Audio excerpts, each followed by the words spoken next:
Sarah Martinez had always been different. Growing up in a small Texas town where Friday night football was religion and military service was honor, she never quite fit the mold everyone expected. While other girls her age were worried about homecoming dresses and weekend parties, Sarah was spending her afternoons at the local gun range with her grandfather, a Vietnam veteran who taught her that precision wasn't just about hitting targets. It was about discipline, focus, and respect.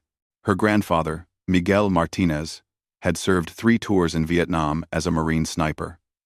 He saw something special in Sarah from the moment she first picked up a rifle at age 12. Her hands were steady, her breathing controlled, and most importantly, she had the mental fortitude that separated good shooters from exceptional ones. Mija, he would tell her, shooting is 10% skill and 90% mind. You have to become one with the weapon, understand its language. By the time Sarah graduated high school, she could outshoot most of the local law enforcement officers and had already broken several junior competition records. But when she announced her intention to join the military, the reactions were mixed at best. Her high school guidance counselor suggested she consider nursing or teaching instead. Even some family members questioned whether a young woman should be putting herself in harm's way. Sarah chose the Navy, drawn by stories of the elite special operations forces she'd read about in military magazines. She excelled in boot camp, finishing in the top 5% of her class. Her drill instructors noted her exceptional marksmanship scores and recommended her for advanced training. But when she expressed interest in special operations, she was met with polite dismissal. Special operations isn't really for people like you, one career counselor told her during a meeting about her future assignments. The phrase stung, but Sarah had heard variations of it her entire life. People like her women, civilians without military family backgrounds, small-town kids who didn't fit the traditional warrior image.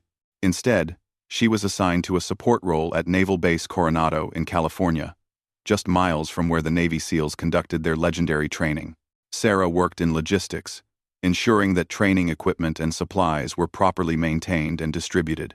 It wasn't the frontline position she had dreamed of, but it gave her something invaluable: access to observe SEAL training operations from the sidelines. Every morning, she would arrive early to watch the SEAL candidates during their physical training sessions. She studied their techniques, their discipline, their unwavering commitment to excellence.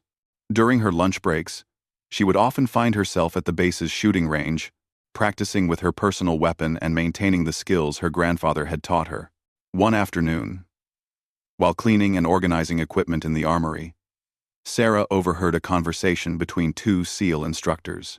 They were discussing the upcoming annual marksmanship competition, an intense, multi-day event that tested not just shooting accuracy, but also mental resilience under extreme conditions.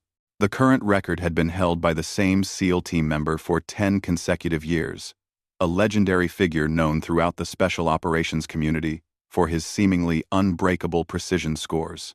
"Nobody's even come close to touching Johnson's record," one instructor said, shaking his head.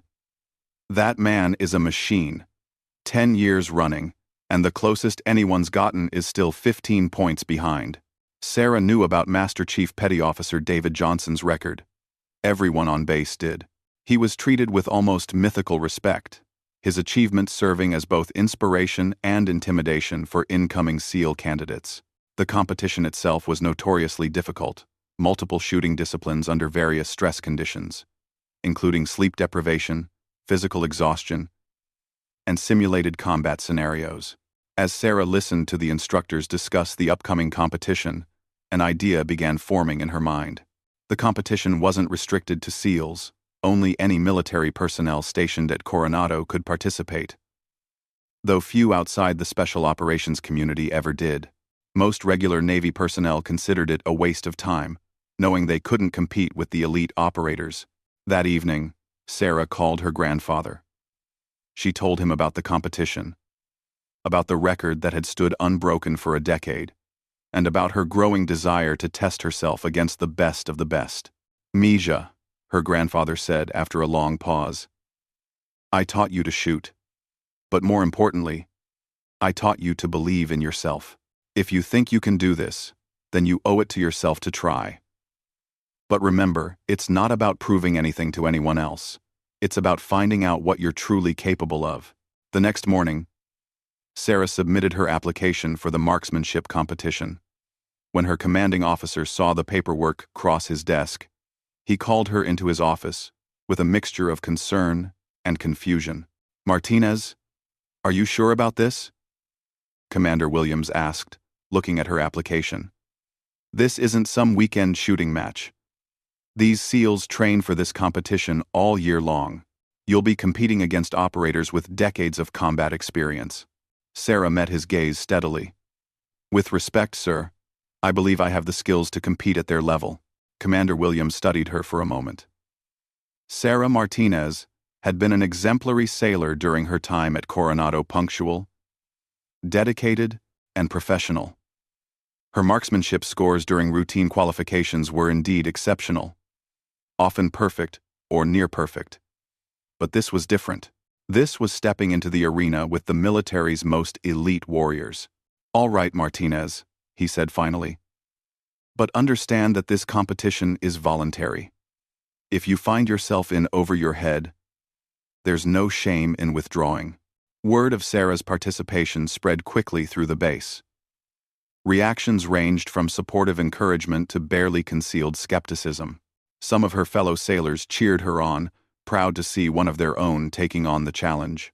Others whispered that she was setting herself up for public embarrassment, that she didn't understand what she was getting into. The SEALs themselves had mixed reactions.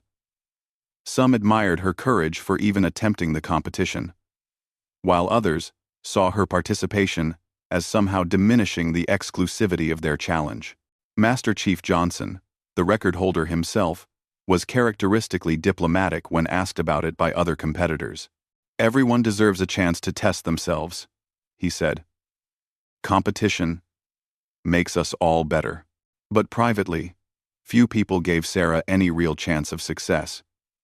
She was, after all, just a logistics specialist, a civilian in military clothes, as some unkindly put it.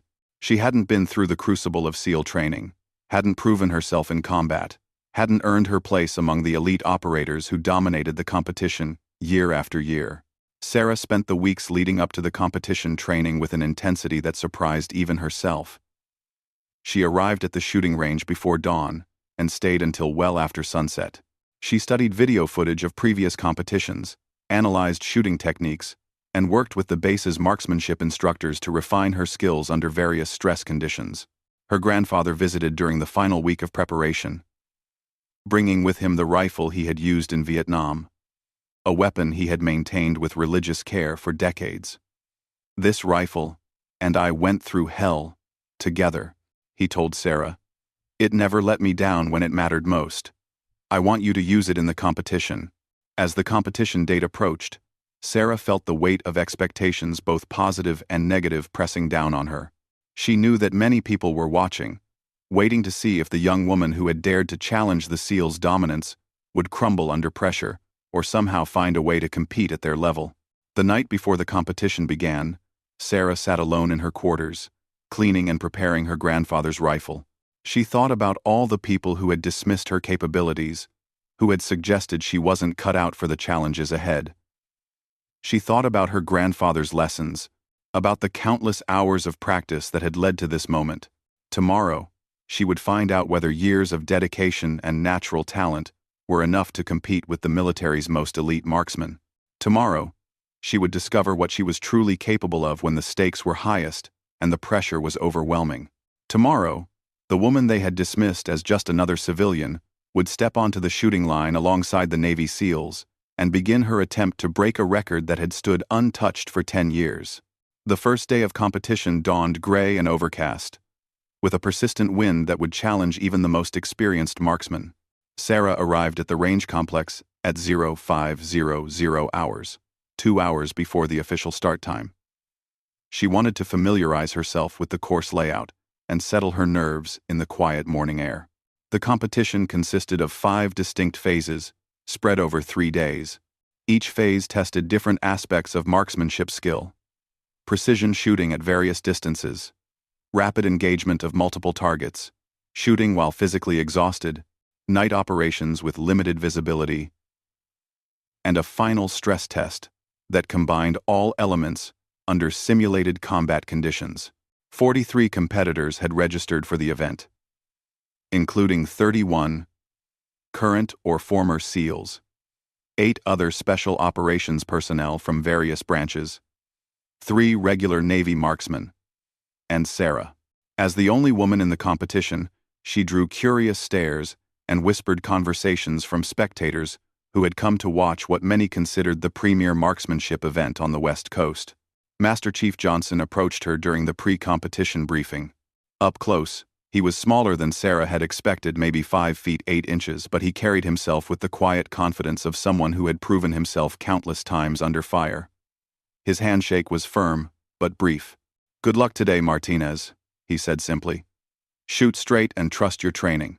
The first phase began at 0700 hours sharp. Precision shooting at distances ranging from 100 to 800 meters, using standardized rifles and ammunition to ensure fairness. Each competitor had 20 shots to accumulate the highest possible score, with points awarded based on accuracy and consistency. Sarah settled into her shooting position, feeling the familiar weight of her grandfather's rifle in her hands. She had received special permission to use the vintage weapon, provided it met all safety and calibration standards. The rifle had been thoroughly inspected and certified, but using her own weapon was both an advantage and a risk. She knew its characteristics intimately, but any mechanical failure would be catastrophic.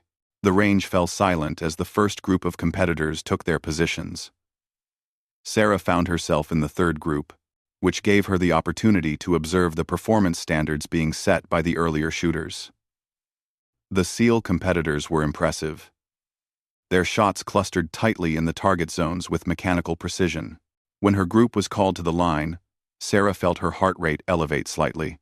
She controlled her breathing, remembering her grandfather's lessons about mental preparation. "The target doesn't care who you are," she whispered to herself, one of his favorite sayings. "It only cares about the quality of your shot." Her first shot was a perfect 10 dead center of the bullseye at 100 meters. The second shot was equally precise. As she worked through the distance progressions, Sarah fell into the meditative state that had always characterized her best shooting. The world narrowed to just her, the rifle, and the target. Everything else, the spectators, the pressure, the skeptical whispers, faded into background noise. Shot after shot found its mark with stunning accuracy. By the time she reached the 800-meter targets, Sarah had recorded 18 perfect 10s and 2 9s, a score that put her in third place after the first phase, behind only Master Chief Johnson and another veteran SEAL operator. The spectators had grown noticeably quieter as Sarah's performance became impossible to ignore. Even the most skeptical observers had to acknowledge that her shooting was exceptional. But the first phase was considered the easy part of the competition, pure marksmanship, without the additional stress factors that would separate true competitors from merely skilled shooters. The second phase tested rapid engagement skills. Competitors moved through a course with multiple targets appearing at various ranges and angles, requiring quick target identification, rapid position changes, and accurate shot placement under time pressure. This was where combat experience typically gave SEALs a significant advantage over conventional marksmen. Sarah studied the course layout during the preparation period, visualizing her movement patterns and target engagement sequence. She had practiced similar drills during her personal training, but nothing quite like the complexity of this course. The targets were arranged to simulate an urban combat environment, with innocent civilian targets mixed among legitimate threats. When her turn came, Sarah moved through the course with surprising fluidity. Her years of practicing quick target acquisition translated well to the dynamic environment. She engaged each threat target with rapid, accurate fire, while successfully avoiding the civilian targets that would have resulted in penalty points. Her time was competitive, and more importantly, her accuracy remained high. Several SEAL competitors who had dominated this phase in previous years found themselves trailing the young logistics specialist who was supposed to be out of her league. Where the hell did she learn to shoot like that? One SEAL muttered to his teammate as they watched Sarah's performance on the electronic scoreboard. Doesn't matter where she learned, his teammate replied. What matters is she's doing it now. After the second day's events, Sarah found herself in second place overall, just 12 points behind Master Chief Johnson's leading score. The gap was significant, but not insurmountable, especially with the most challenging phases still ahead. That evening, word of Sarah's performance had spread beyond the base. Military shooting enthusiasts and media representatives were starting to take notice of the unexpected competitor who was challenging a decade-old record. Several of Sarah's fellow sailors gathered at the enlisted club to celebrate her success so far, but she declined their invitations to join them. Instead, Sarah spent the evening alone, meticulously cleaning her rifle and mentally preparing for the next day's challenges. She called her grandfather, who had been following the competition results through contacts he still maintained in military circles. I'm proud of you, Mija, he said. But don't let success make you overconfident. Tomorrow we'll test everything I taught you, and everything you've learned about yourself. The third phase was scheduled for the following morning shooting while physically exhausted. Competitors would first complete a grueling physical fitness test, then immediately transition to precision shooting while their bodies were still recovering from extreme exertion. This phase historically separated the true warriors from skilled marksmen who couldn't perform under physical stress. Sarah knew this would be her biggest challenge. While her shooting skills were clearly competitive with the best SEALs, she hadn't undergone the same physical conditioning that was central to their training. The SEALs were accustomed to performing complex tasks while exhausted, hungry, and under extreme stress. The physical fitness test was brutal, a 2-mile run in full gear, followed by an obstacle course that included rope climbing, crawling, and heavy equipment carries. Several regular Navy competitors withdrew during this phase, their bodies simply unable to handle the intensity. Sarah pushed herself harder than she had ever been pushed before. Her lungs burned, her muscles screamed in protest, and her hands trembled from exhaustion. But she finished the physical test, immediately transitioning to the shooting portion while sweat still dripped from her forehead. This was where years of mental training under her grandfather's guidance proved invaluable. He had taught her to separate her mind from her body's discomfort, to find the calm center that existed even during physical distress. Sarah's shots were still accurate, though not quite at the level of her earlier performances. Master Chief Johnson, competing immediately after Sarah, demonstrated why he had held the record for so long. Even exhausted, his shooting was machine-like in its precision. He extended his lead slightly, but Sarah maintained second place as several other top competitors struggled with the physical demands. The fourth phase night shooting with limited visibility played to another of Sarah's strengths. Her grandfather had taught her to shoot in all conditions, including darkness. And she had spent countless evenings at the Texas range, learning to trust her other senses when vision was limited. Using night vision equipment and shooting at barely visible targets, Sarah performed exceptionally well. Her scores in this phase actually exceeded Master Chief Johnson's, closing the gap in the overall standings to just 8 points. As the final day approached, tension on the base was palpable. Word had spread throughout the military community about the logistics specialist who was challenging one of the Navy's most prestigious records. Some viewed her success as inspiring, while others worried about the implications if a non-SEAL broke a record that had become symbolic of special operations excellence. Sarah tried to ignore the external pressures and focus on the task ahead. The final phase would combine elements from all previous phases while adding psychological pressure through simulated combat scenarios, loud noises, smoke, and deliberate distractions designed to break a competitor's concentration. The night before the final phase, Master Chief Johnson sought out Sarah in the base cafeteria. He sat down across from her with his dinner tray, nodding respectfully. "You've shot exceptionally well," he said. "Better than I expected when I first heard about your participation." Sarah met his gaze. "Thank you, Master Chief. You've set an incredible standard." Johnson smiled slightly. "Tomorrow, we'll test everything you have. The final phase isn't just about shooting. It's about mental toughness. When everything is designed to make you fail. Whatever happens, You've already proven you belong here. As Sarah prepared for the most challenging day of her military career, she reflected on how far she had come from that small Texas town where people had doubted whether someone like her could succeed in the military's most demanding environments. Tomorrow would determine whether she could complete one of the most remarkable underdog stories in modern military history, or whether the pressure of competing against the elite would finally overwhelm her extraordinary talents. The final phase began at dawn with an ominous atmosphere that seemed to match the gravity of the challenge ahead. Dark clouds hung low over Naval Base Coronado, and a steady wind carried the salt smell of the Pacific Ocean across the range complex. Sarah arrived to find that overnight, the competition area had been transformed into a simulated war zone, complete with smoke machines, explosive sound effects, and obstacles designed to create maximum psychological pressure. Spectators lined the observation areas in unprecedented numbers. Word of the competition had spread beyond military circles, attracting shooting enthusiasts, sports journalists, and military families eager to witness what could be a historic upset.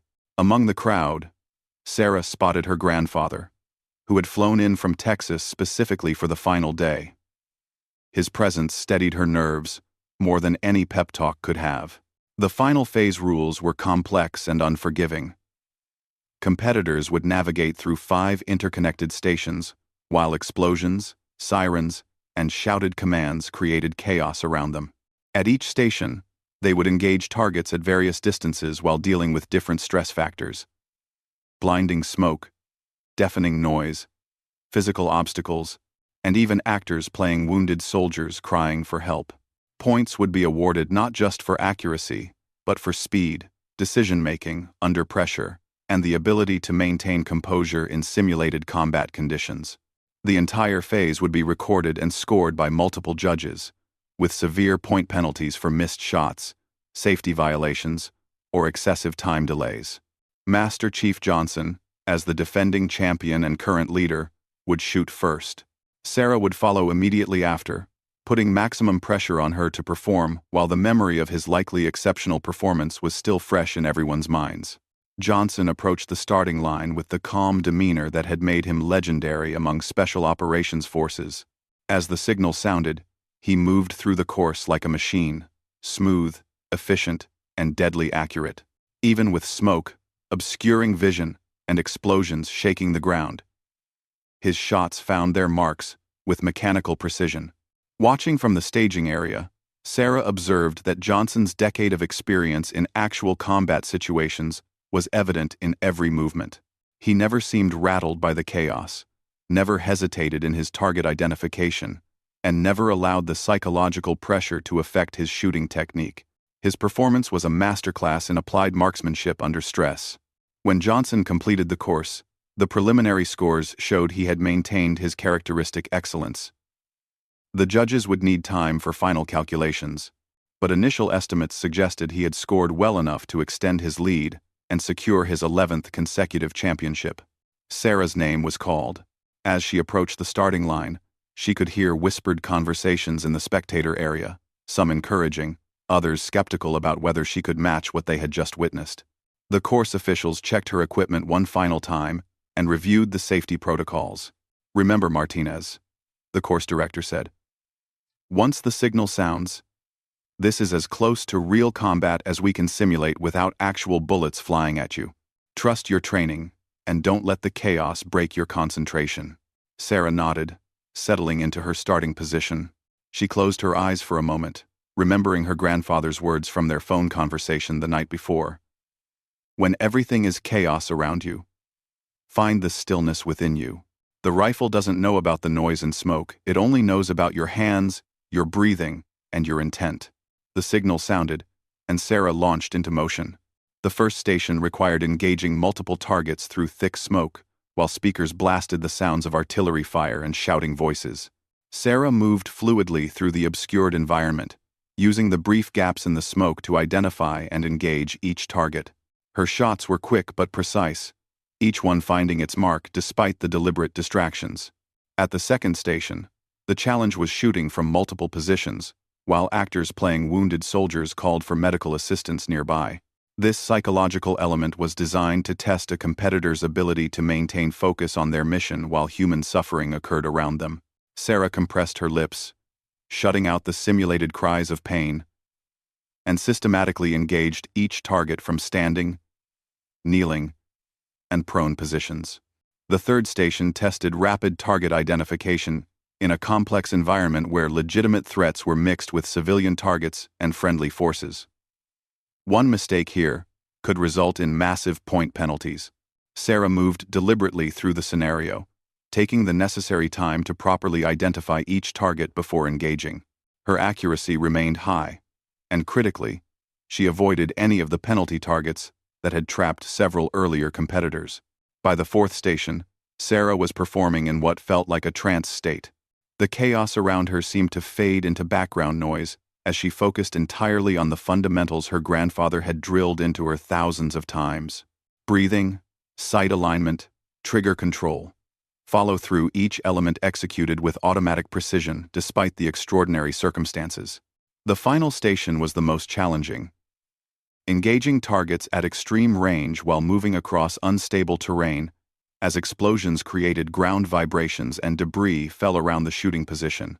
Sarah had to time her shots between the artificial explosions, using the brief moments of relative stability to deliver accurate fire. Her final shot was fired just as a particularly loud explosion shook the entire course. Despite the distraction, the bullet found its mark in the center of the target at 600 meters. Sarah completed the course and immediately began the anxious wait for final scoring. The judges huddled for nearly 30 minutes, checking and rechecking their calculations. The crowd grew restless as rumors circulated about extremely close scores and the possibility of a tie-breaking shoot-off. Sarah sat quietly in the competitor area, methodically cleaning her grandfather's rifle while trying to process what she had just accomplished. Finally, the range officer called all competitors to the award ceremony area. The crowd pressed forward as the final results were prepared for announcement. Master Chief Johnson stood at attention, his expression unreadable, while Sarah felt her heart pounding so hard she was certain others could hear it. "Ladies and gentlemen," the range officer began, "after 10 years of dominance by Master Chief Johnson, this year's competition has produced the closest final results in the event's history." The crowd fell silent. In third place, with a total score of 847 points, Petty Officer First Class Michael Stevens. Polite applause rippled through the spectators. In second place, with a total score of 1,847 points, Master Chief Petty Officer David Johnson. There was a moment of stunned silence as the implications of Johnson's second-place finish registered with the audience. If he was in second place, then someone had actually broken his record. And in first place, with a total score of 1,851 points, a new competition record, Petty Officer Second Class Sarah Martinez. The crowd erupted. 10 years of watching the same champion had ended with an upset that few had thought possible. Sarah stood in shock, barely able to process that her name had been called as the winner. Master Chief Johnson was the first to reach her, extending his hand with a genuine smile. "Outstanding performance," he said, his voice carrying only respect and admiration. "You earned every point of that score." The presentation ceremony was a blur of handshakes, photographs, and congratulations from competitors who had initially dismissed her chances. The trophy was surprisingly heavy in her hands, but not as heavy as the realization of what she had accomplished. Later that evening, at the celebration dinner hosted by the base command, Sarah called her grandfather. Through tears of joy and exhaustion, she tried to describe the day's events. "You did more than break a record today, Mija," her grandfather said. "You showed everyone that excellence comes from dedication and heart, not from labels or expectations. I'm proud of you, but more importantly, you should be proud of yourself." The following weeks brought media attention and recognition that Sarah had never sought. Military publications featured her story, shooting sports magazines analyzed her techniques, and she received invitations to compete in civilian competitions across the country. But perhaps most significantly, her achievement opened doors for other women in military marksmanship programs. and challenged assumptions about who could excel in traditionally male-dominated fields. Master Chief Johnson, far from being bitter about losing his record, became one of Sarah's strongest advocates.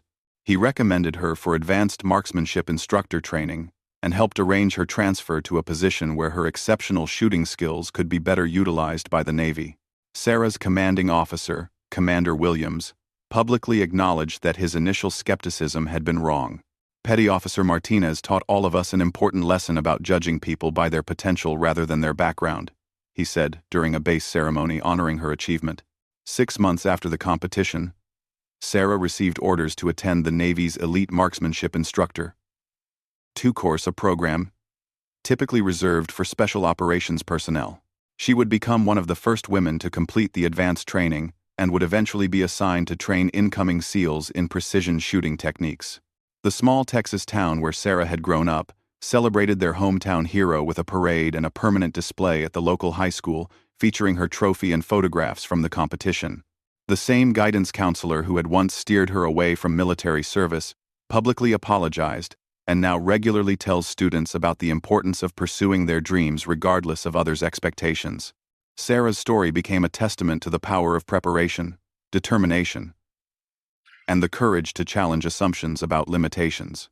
She had entered a competition where she was viewed as an outsider with little chance of success and emerged as a record holder who had redefined what was possible. Years later, when young women considering military careers would ask Sarah for advice, she would always tell them the same thing her grandfather had taught her. Excellence doesn't care about your background, your gender, or what other people think you can accomplish. Excellence only cares about how hard you're willing to work and how much you're willing to sacrifice to achieve your goals. The record Sarah set that day stood for several more years, eventually broken by another competitor who acknowledged that Sarah's achievement had inspired them to push beyond their own perceived limitations. But by then, Sarah had moved on to other challenges, secure in the knowledge that she had proven something important about the power of refusing to be underestimated. Her grandfather's rifle, the weapon that had carried her to victory, was eventually donated to the Naval History Museum, where it remains on display as a symbol of how traditional values of discipline and dedication can triumph over prejudice and low expectations. And every year, when new SEAL candidates begin their training at Coronado, instructors tell them about the logistics specialist who refused to accept that she didn't belong among warriors, and who ultimately showed them all what true excellence looked like.